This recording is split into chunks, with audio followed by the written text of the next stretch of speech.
बरसात के दिन आने वाले थे। चिड़िया का एक जोड़ा घोंसले की तैयारी में किसी पेड़ की तलाश कर रहा था। उड़ते उड़ते वो जोड़ा नदी के किनारे पहुंचा। वहाँ कई पेड़ लगे थे। उन्हें अपने लिए वो जगह उपयुक्त लगी।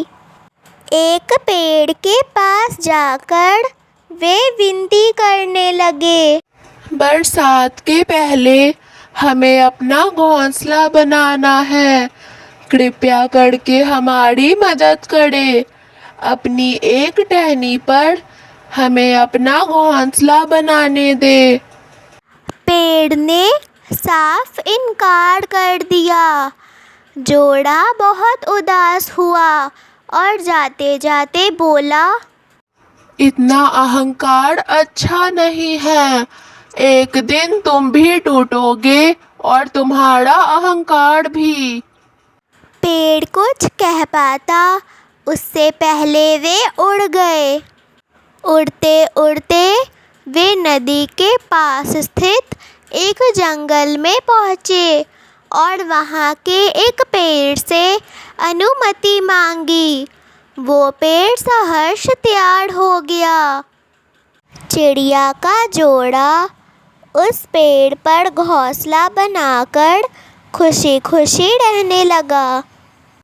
एक दिन आंधी तूफान के साथ घनघोर बरसात हुई और वो पेड़ टूटकर गिर गया, जिसने चिड़िया के जोड़े को अपने शाखाओं पर घोंसला बनाने की अनुमति नहीं दी थी। बारिश थमा और चिड़िया का एक जोड़ा नदी के पास गया। मैंने कहा था ना कि एक दिन तुम भी टूटोगे और तुम्हारा अहंकार भी। अब क्या हुआ? अब तुम्हारी शाखाएं किसी काम की नहीं है। तुमने मुझे गलत समझा था। मुझे पता था कि मैं टूटूंगा। मेरी जड़ें मिट्टी का साथ छोड़ रही थी, इसलिए मैंने तुम्हें अपने शाखाओं पर घोंसला बनाने नहीं दिया कि मेरे वजह से तुम भी मरते।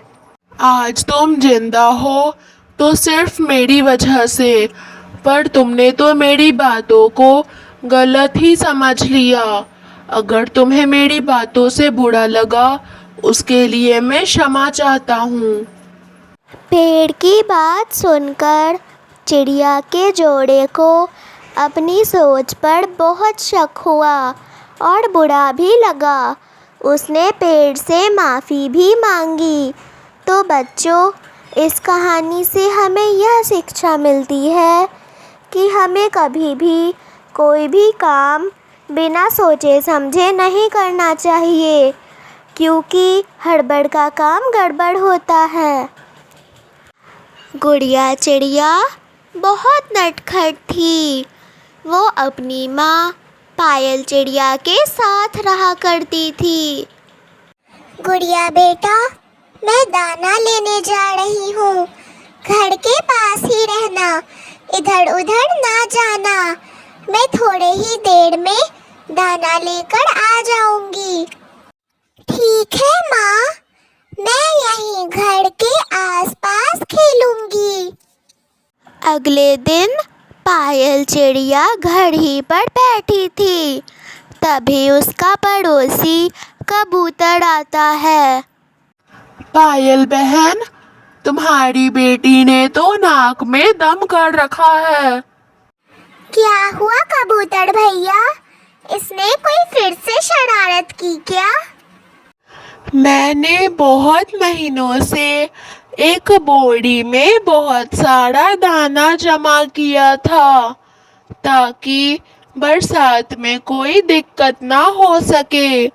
पर जब मैं कल घर पे ना था, तो गुड़िया मेरे घर पर आई और मेरे बोरे में सुराख कर दिया, जिससे सारा दाना फिसलकर गिर गया और पूरे जंगल में फैल गया। इसके वजह से सारे पक्षी मेरा दाना ले गए। नहीं, मेरी सोनी ऐसा नहीं कर सकती। उसमें संस्कार है।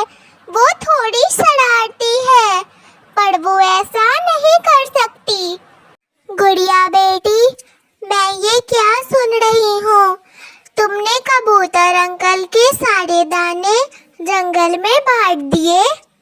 नहीं मम्मा, ये कबूतर अंकल झूठ बोल रहे हैं। एक तो चोरी, ऊपर से सीना जोड़ी।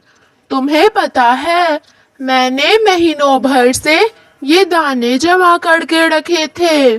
अगर मैं चाहूँ तो इस बात को पंचायत तक लेके जा सकता हूँ, फिर तुम दोनों को पता लगेगा। अरे कबूतर भैया, इन छोटी सी बात को पंचायत तक क्यों लेके जाना? मैं आपको एक बोरी दाने दे रही हूँ और मैं गुड़िया को समझा भी दूंगी। वो आज के बाद किसी को भी तंग नहीं करेगी। अपनी अनाज की बोरी लेकर कबूतर तो वहाँ से चला जाता है। गुड़िया, मैं तुझे बार बार चेता रही हूँ कि ऐसे शरारत मत किया कर। पिछले हफ्ते भी तूने मिट्ठू भैया के सारे मिर्ची खा लिए थे। तेरी शरारतों की वजह से मेरा नाम बदनाम हो रहा है। बेटा, अपनी आदतों को सुधार ले। मैं पूरी जिंदगी तेरे साथ नहीं रहूंगी। उसके बाद से गुड़िया अपनी माँ की बातों को सुनकर अपनी आदतें बदल देती है और एक अच्छी पक्षी बन जाती है।